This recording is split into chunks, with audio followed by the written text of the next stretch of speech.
Director and author of the new, just published Abolishing Abortion, published in August by Thomas Nelson Publishers, the largest Christian publishing company in the world. Hello, Father. Hi, Leslie. Good to be with you to discuss this exciting book. So I have a few questions for you. Yes, let's delve into the different aspects of this book. All right, you have three main thematic sections to your book. Could you explain what they are? Well, this I call a pro-life manifesto because I wanted to articulate the principles of the pro-life movement. What is its soul? What is its engine? What drives it? And to what goal? So the first part of the book establishes the principles the pro-life movement is fighting for. Then there's a middle section of the book which looks at the failures of the church in particular and also of the state. But I go into, when we talk about the failures of the church to live up to her responsibilities to defend the unborn, we look in a particular way at a very big obstacle, which is the false understanding of the limitations of the church when it comes to politics and elections. Can the church preach politics? Well, we go into this whole question of what limitations do we have because of our tax-exempt status. And as we know, there's a lot of self-censorship in the church, and we look very carefully at what the real limitations are, what the false limitations are, and how we can break through the self-censorship about losing our tax-exempt status and so forth. Then in the third main part of the book, I look at pro-life strategy in some detail, legislative strategy, public relations strategy. What are the tools that the pro-life movement needs to use and the strategy according to which it needs to use them to get to the goal of ending abortion? So those are the three main thematic sections of the book. All right. Well, you identify the first spiritual duty we have in responding to abortion, and surprisingly, it isn't prayer.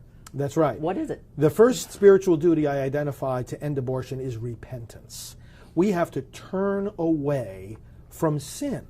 Now, that doesn't only mean turn away from any kind of involvement in abortion, direct or indirect. It means turn away from the sin that manifests itself when we give in to our own fears, to our own doubts, to our own limitations, and we say, oh, I can't do this, or that'll be too much of a sacrifice if I step forward and speak for the unborn, or if I fight abortion, I'm going to lose friends, I'm going to lose popularity, I'm going to lose position. And these kinds of limitations we put on ourselves end up being more of an obstacle to ending abortion than the power of Planned Parenthood or the government or the pro-abortion movement.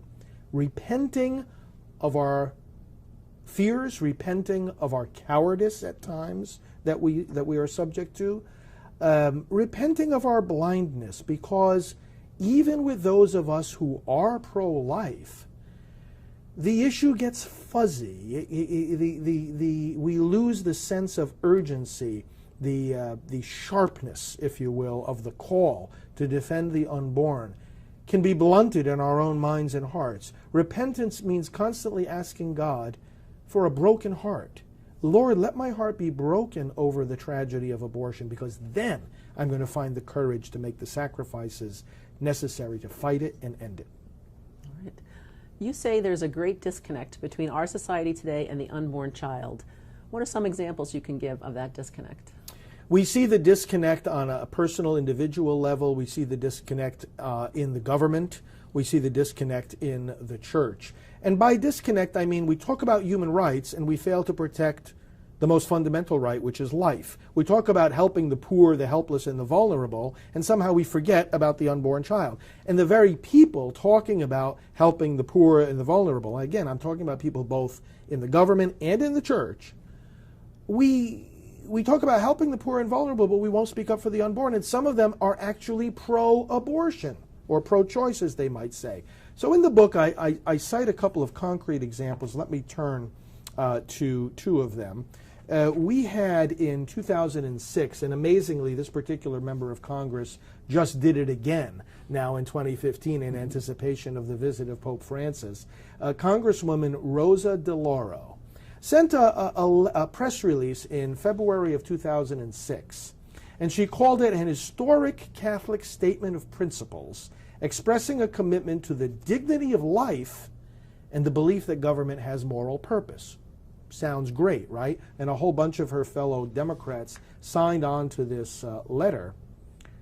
but it shows the blind spot to the unborn, because the signers voted consistently to deprive children in the womb of protection, and yet you have all these quote-unquote pro-choice members of Congress saying, and here I quote, "We work every day to advance respect for life. We are committed to making real the basic principles that are at the heart of Catholic social teaching, helping the poor and disadvantaged, protecting the most vulnerable among us." Now, if that isn't a disconnect, if that isn't a blind spot, I don't know what is. They're saying they're protecting the most vulnerable, and they're not protecting the most vulnerable, the children in the womb. A similar disconnect that I document here in the book happened in 2009 on the campus of Notre Dame University, where I went at the invitation of some members of the senior class that didn't want to go to their own commencement ceremony. Why? Because President Obama was being honored at that commencement ceremony and given an honorary doctorate of law, a president who was the most pro-abortion president we've ever had. Why should a Catholic university give him such an honor? The Catholic bishops have said we should not give such honors to pro-abortion politicians.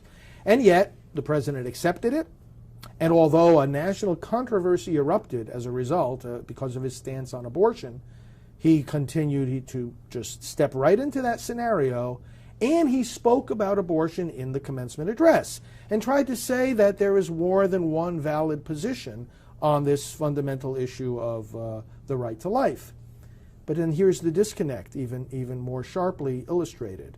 In his address at that commencement, he said the following words: "If there is one law that we can be most certain of, it is the Golden Rule, the call to treat one another as we wish to be treated."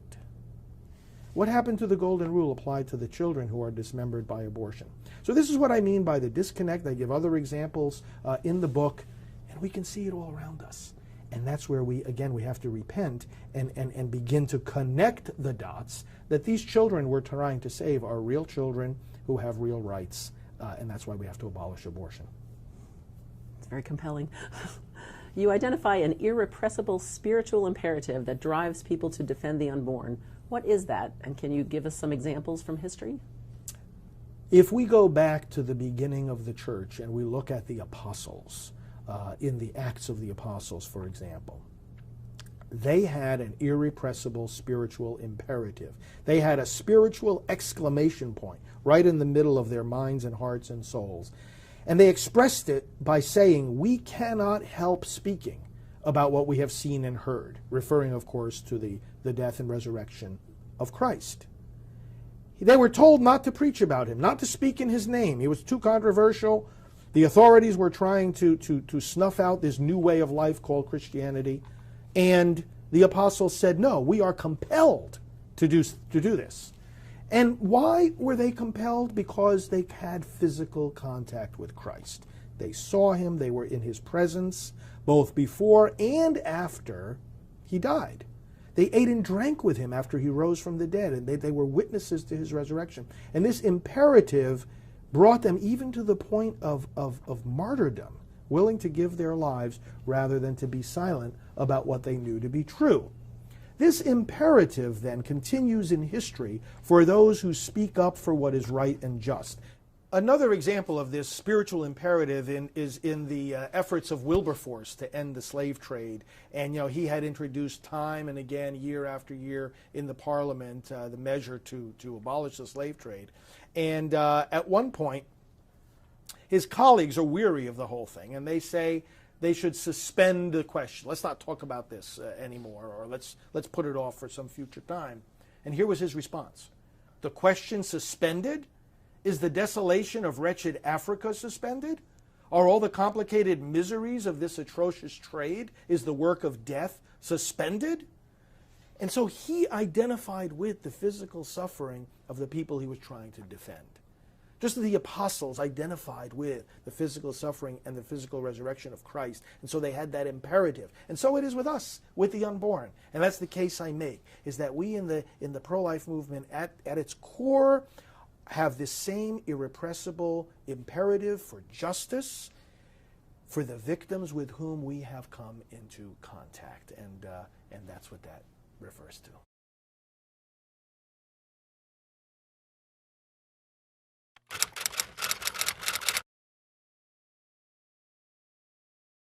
You compare the fight against abortion to the fight waged by our founding fathers. Please explain the connection.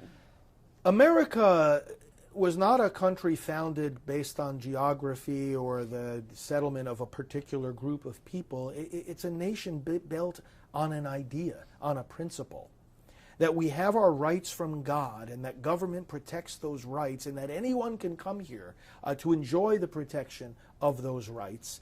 And it is an experiment that has flourished precisely because of that principle. The Founding Fathers recognized that they were fighting for the right to life, that they were standing up for God-given rights also of freedom and the pursuit of happiness. And so they pledged their lives, their fortunes, and their sacred honor. They had to commit a high act of treason in signing the Declaration of Independence. They were putting their lives, they were putting their families, they were putting their possessions at great risk. They were committing treason against the king. And yet they did so because they realized that these principles mattered more than their possessions, their popularity, or even their lives. That effort to get this country started, that recognition of the right to life as foundational, is the same dynamic happening in the pro-life movement. And this book is a call to make that same measure of sacrifice, to pledge our lives, our fortunes, our sacred honor, to show ourselves and the world there is nothing more important than standing up for the right to life. Everything else depends on that. So in a sense, you can say the very same dynamic behind the founding of this country is the dynamic behind the effort to abolish abortion. In Abolishing Abortion, you assert that legalizing abortion has changed the type of government we have. What do you mean by that? In 1973, the Supreme Court in Roe versus Wade legalized abortion. But they did not say we are allowing abortion because the unborn child is not a human being. If they had said that, they would have been wrong, but they at least would have preserved a principle of government, which is no government can authorize the killing of innocent human beings. It's beyond the scope, it's beyond the power, it's beyond the authority of government.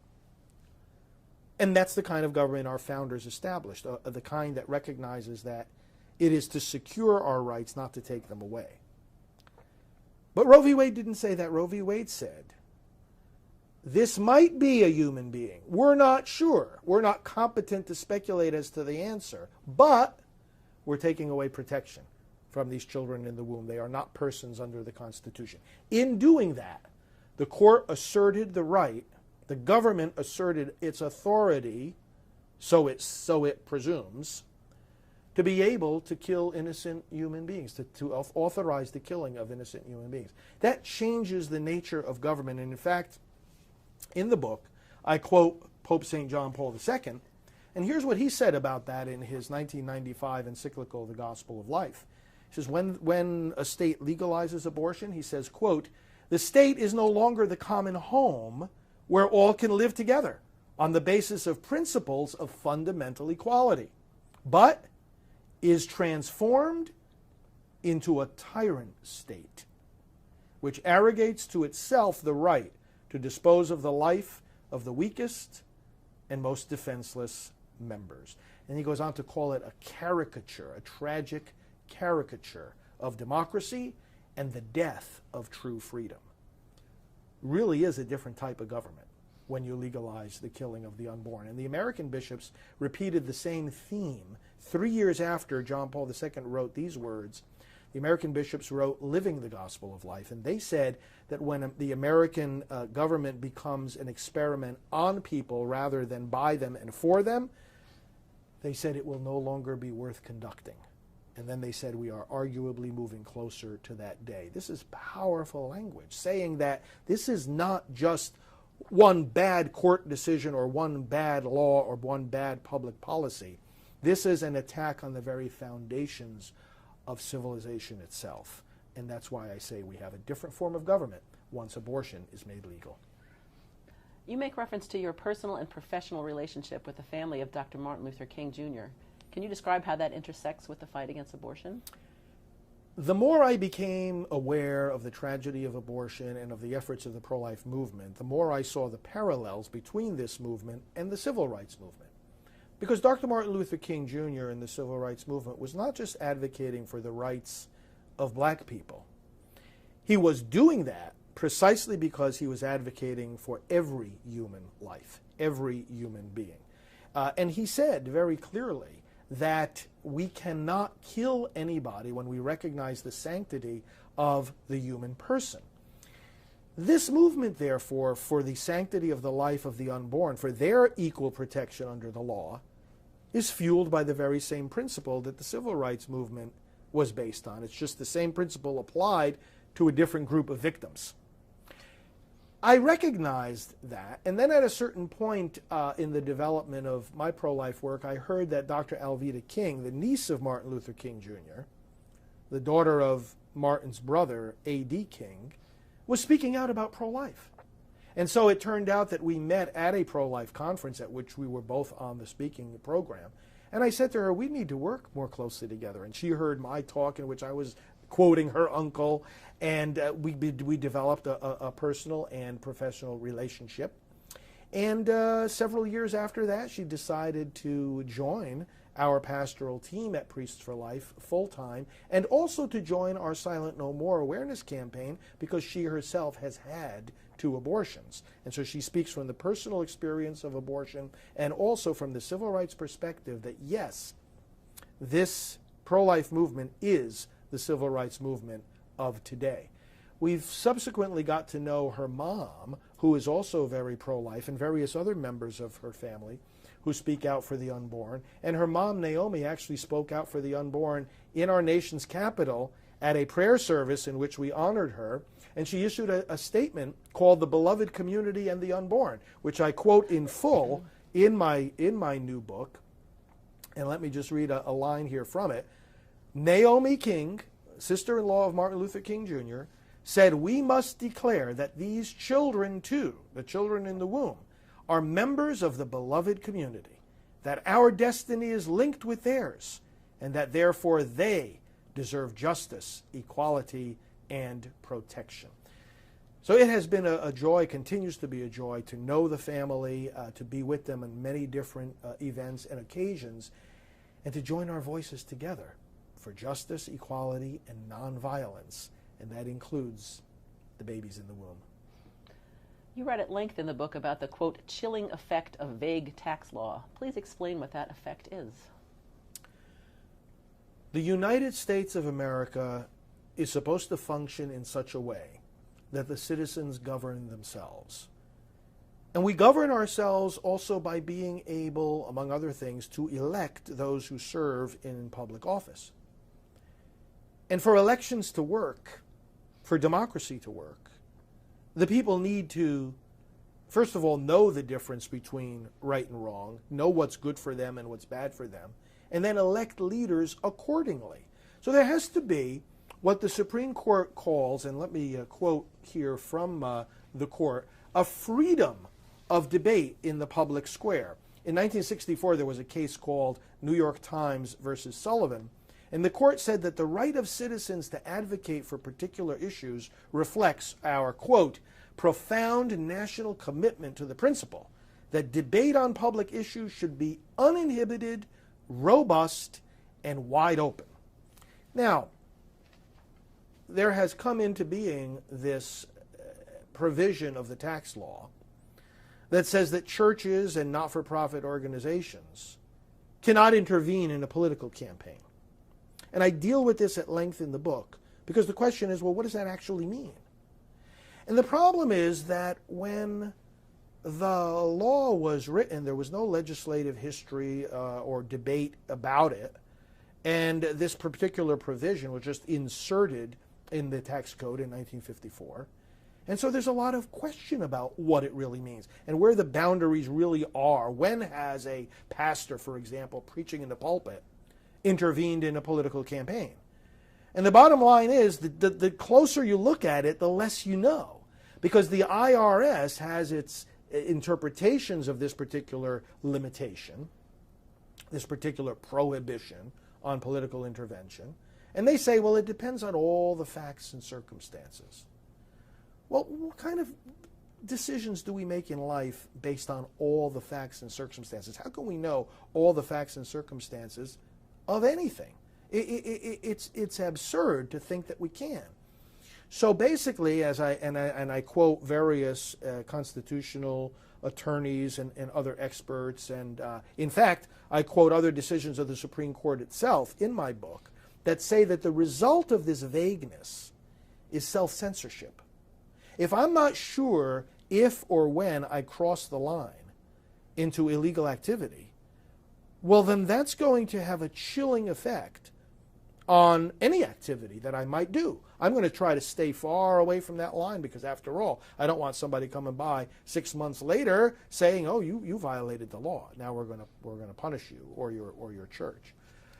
And I take this on very, very seriously in the book, not because I think such punishment is going to happen. In fact, I argue just the opposite, that this is more bark than bite. There is no punishment happening. My argument is that when we think there's some kind of line there somewhere in the clouds that we're afraid to cross because we think there is going to be punishment, that a lot of things that we are able to say, we don't say. A lot of things we are able to do, we don't do. And that's what I mean by the chilling effect of tax law and bad interpretation of it.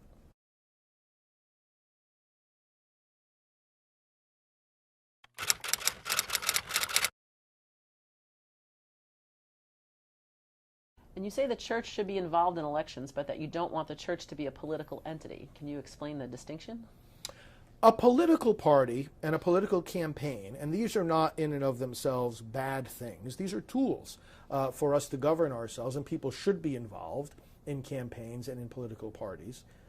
But they are trying to elect that person of their choice or that group of people.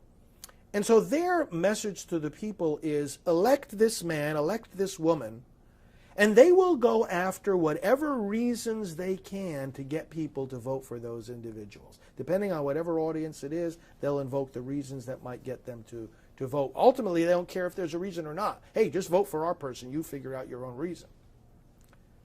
What's the difference with the church? The difference with the church is that while we want people to participate in that process, we don't, as an institution, say, vote for John Smith. We don't organize as a political party to get John Smith elected. What we organize to do is to teach the people who are going to elect him, or perhaps someone else, what are the principles by which we make those choices.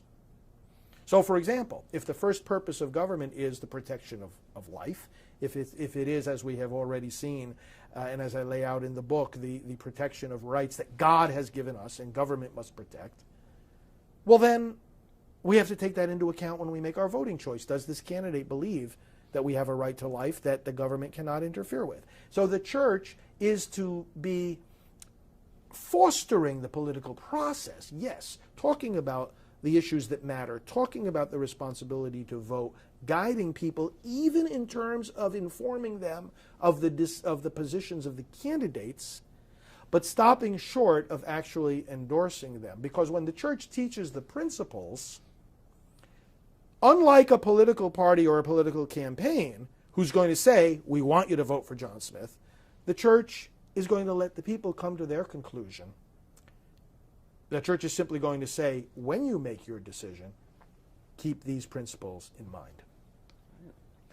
You assert various times in the book that the Catholic Church is on a collision course with herself. What do you mean?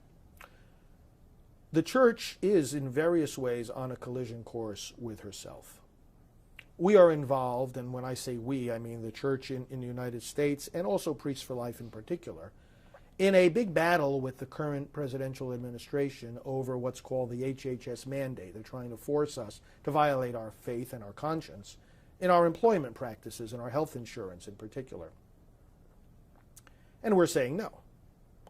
Now, the church is therefore insisting on her freedom to teach and live her faith, and is saying the government cannot issue any mandates contrary to that. But then we see the church issuing mandates of her own that limit our ability to teach and live out our faith. And I'm talking again about those mandates that come out at various times from bishops' conferences or dioceses that say that we cannot, for example, distribute certain voter education materials, voter guides, or appear to be too political or partisan. And it's like, wait a minute. We have the freedom to teach our teachings even if it appears to be political. Appearing to be political is not some kind of limitation on the church's freedom. But we're on a collision course with ourselves, because we're speaking out of both sides of our mouth. We're saying at the one hand, yeah, we got to have the freedom to teach the faith. And on the other hand, don't say this because, it's going to run afoul of the tax law. There's other forms of collision course here related to this. The documents of the church, the popes, the bishops, have been very, very clear about the importance to engage the political process. We have an obligation to do that.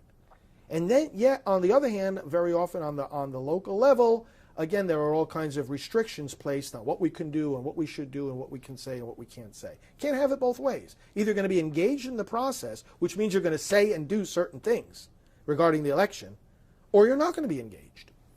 And likewise with collaboration. The church's documents talk about the collaboration of everybody within the church, clergy and laity and all kinds of organizations all working together to inform one another and to get a common task done. But then when we start looking at these fears about violating the tax law, we see the opposite of collaboration. We see churches and dioceses saying, well, no, don't accept any political material from any other groups, no voter information from any other groups. As a matter of fact, if they come to bring it to your church, throw it in the garbage. They literally say this in writing, throw it in the garbage. That's not the kind of collaboration that the church's own documents call for, and that our understanding of everyone's call by God himself to participate in this mission of building a better society requires. And so this is a multifaceted collision course, and we've got to decide which side of the fence we're going to be on as a church. Now, having said that, I would say, you know what? The church has already decided it. It's there in the documents. It's there in the teachings. So let's cast off these silly fears, and let's work together to get the job done. You quote various memos that have come out from Catholic dioceses at election time and that you say are particularly unhelpful. Can you give us an example? Yes, my book actually quotes from a lot of these memos. And what these are memos from the church's institutions taking the vagueness of the IRS interpretation of the law that says churches cannot intervene in a political campaign, and actually making that vagueness worse. And the problem with these memos is that, again, there is a collision between what these memos say and what the church says in her official documents about the freedom we need to have to teach the faith, even in matters relating to politics. So let me give an example here. One diocesan memo says, to be careful and diligent about not promoting or discrediting any political party or candidate. Not promoting or discrediting. And in another such memo, it says, do not even appear to endorse or oppose particular candidates for public office or political parties. Now let's stop and think for a moment. The church's position is pro-life. The position of the Republican Party is pro-life. The position of the Democratic Party is pro-abortion. If I preach pro-life, am I going to appear to oppose the political party that is pro-abortion? Of course I am. How can I teach what the church teaches and not appear to oppose a political party that teaches the opposite? I don't know how we're supposed to carry this out. And then you have a memo that says this. Indeed, it is the church's right and obligation to make its teachings on moral ideas known. That's right, so far so good. But then it goes on to say, as long as these teachings do not run afoul of the rules on political activity. Now, I mean, this is absurd. In other words, Jesus Christ gave us the divine mandate to teach the truth to all nations, but because of a 1954 tax code law that was put in there, don't break the rule about that. What does that have to do with the freedom of the church and as this memo itself acknowledges, her right and obligation. Why is it a right and obligation? Because it comes from Almighty God. So something's wrong here, and that's why these memos are just not helpful. You describe in Abolishing Abortion how there needs to be a new, quote, opening of the windows of the church. What do you mean? You know, sometimes within the church we restrict ourselves far too much. And there is in our day very much a new climate of clericalism. And what we mean by clericalism, and it's not just a sin of the clergy, many of the laity fall into it as well, is this attitude that the clergy are to be given automatic deference. Just because we're clergy, anything we say goes.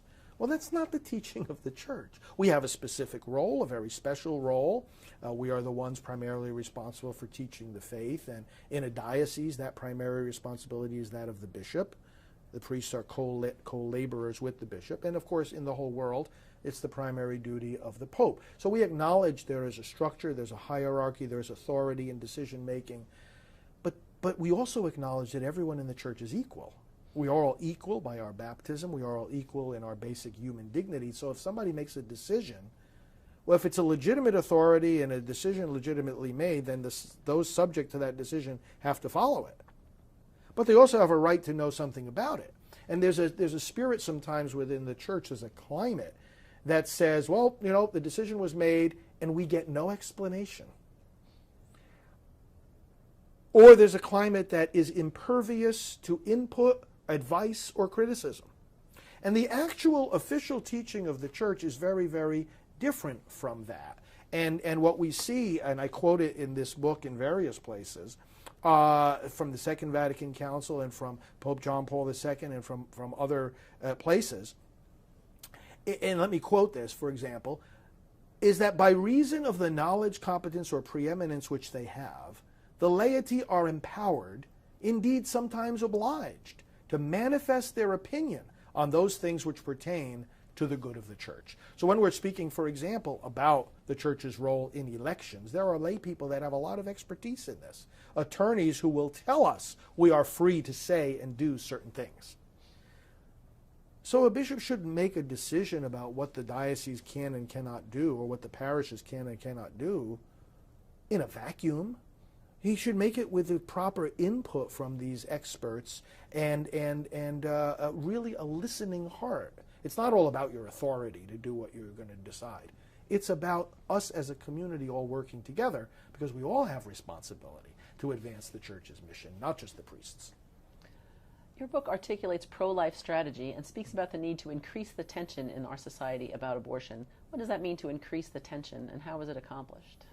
There is a tension between the mindset that would accept abortion, see it as a right, see it as a choice, and the natural tendency that we have to react against gruesome violence. In our human nature, we shrink away from violence, from dismemberment, from decapitation, from what the terrorists do. And if we look at abortion in the eye, we will shrink away from it. That's the tension. That on the one hand, you've got a good many people and institutions that are ideologically in the so-called pro-choice camp, and yet when the horror of abortion is revealed, that's a tension. People become very uncomfortable because they realize there's a contradiction here. How can I say it's a freedom of choice when I'm looking at the dismembered, broken body of a baby? And you see that tension is reflected when those in the ideological camp that favors abortion will not even look at or speak about what an abortion actually is. It leads to the strange contradiction that those who favor abortion, the last thing they want to talk about is abortion. So we in the pro-life camp, we need to force that tension. If it's going to make people uncomfortable, you know what? That's too bad, because this is the only way out of this disconnect and blind spot, as we were speaking earlier. It's the only way out, is to have that tension and to recognize that that tension is necessary to resolve this conflict in our society.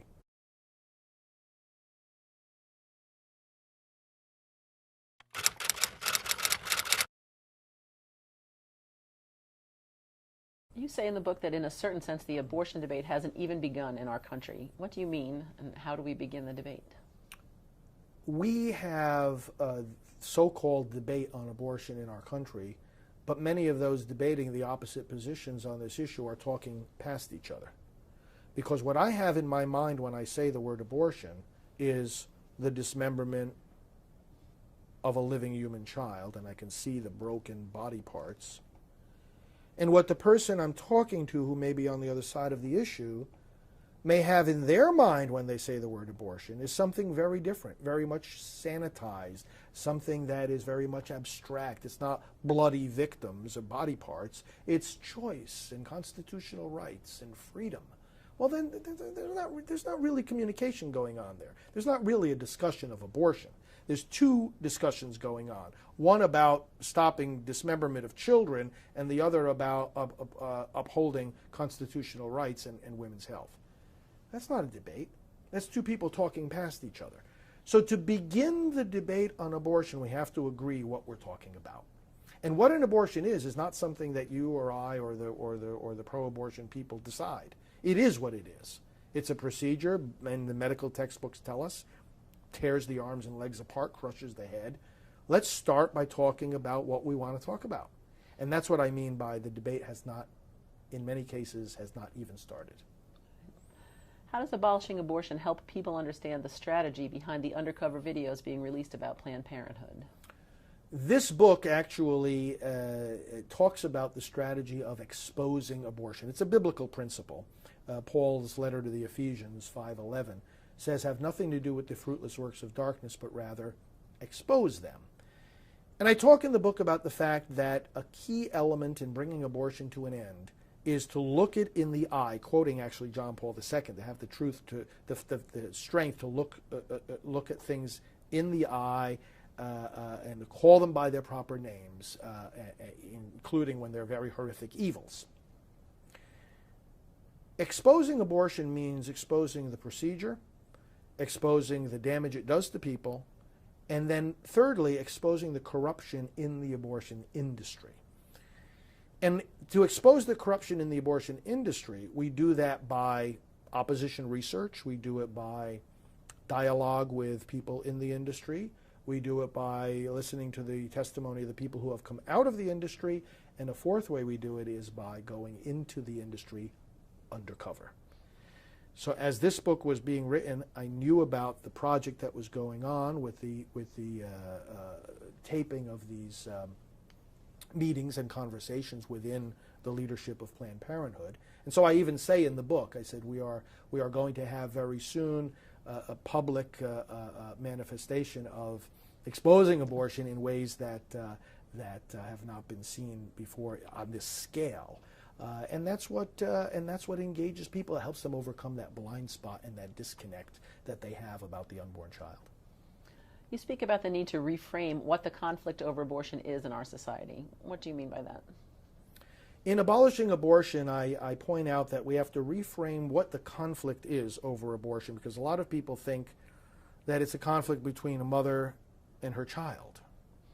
And a lot of people will feel naturally drawn to be on the side of the mother, especially if she's in distress and some kind of serious social problem. But that's not really what the conflict is. It's not between the rights of the mother and the rights of the child. It's between mother and father and baby and family on one side, and a corrupt, unscrupulous, destructive abortion industry on the other side that is out for nothing but itself. Doesn't care about women, doesn't care about the babies, doesn't care about women's health. It is a bloodthirsty, money-hungry, out-of-control industry. And we know this. We know the abortion industry. We've been looking at it from the inside for decades. That's the conflict. And when we can frame laws as not, pro-life laws are not restricting the rights of women or reducing access to women's health, but rather protecting women and their families, their children, from this unscrupulous, destructive abortion industry, when we frame it that way, then people can understand what it is that we're doing. And they can understand how to reconcile their natural tendency to uphold freedom, choice, and women's rights with also their natural tendency to want to protect the vulnerable child. Those two are not in opposition. They don't need to be. They actually go together in the pro-life battle. Right. Well, you do write in the book about the corruption in the abortion industry, and you say that one cannot practice vice virtuously. Can you explain that a bit and tell how it impacts the fight against abortion? Each person has only one conscience, and if your conscience is blurred and broken enough that you can actually kill a living human baby, well, then you're going to be doing a lot of other wrong things as well. You can't practice vice virtuously. You can't be committing the murder of children and at the same time, keep your tax records just right and follow all the moral standards of medicine and avoid malpractice. The abortion industry, which is based on the killing of children, is mired in all kinds of other immoral and illegal activity, malpractice, sexual abuse, and as we see in the videos that have been released, even the gruesome sale of body parts of babies. And the strategy I outline in the book is that because you cannot practice vice virtuously, we can close a lot of these abortion facilities and bring an end to abortion by revealing the illegal things that the abortion industry is doing and prosecuting them on those fronts. That can shut down abortion facilities and shut down the entire abortion industry without even changing the law on abortion. Now, the law on abortion does have to be changed for other reasons that we outline in the book, because you have to preserve the proper nature of government. But when it comes on a very practical level to closing that abortion clinic in your town, get them on the illegal things that they're doing. Get them on the malpractice. Because most people across our country, even if they believe in so-called pro-choice, doesn't mean they believe in malpractice. Doesn't mean they believe in selling body parts. It doesn't mean they believe, certainly, in sexual abuse going on inside the abortion clinic. Where does your book assert that the duty to defend life comes from? The duty to defend life does not come from somebody telling me, whether in the state or in the church, that I have to do it. It doesn't come from a decree of the Pope. It doesn't come from a decree of the Supreme Court. It comes from our own humanity and from the God who created us. That's where the duty to defend life comes from. We're talking about something here that is so basic, that is so integral to being a human being, that you cannot renounce the responsibility, and nobody can tell you not to carry it out. How do you explain in Abolishing Abortion that the pro-life movement is a movement of love? Everything that the pro-life movement does is inspired by love. Love seeks the good of the other person, and therefore, first and foremost, that person's life, that person's basic protection. So it's love that inspires the effort to pass pro-life laws. It's love that inspires the effort to elect the public officials who will pass those laws. It's love that inspires counseling the pregnant mom who is afraid and alone.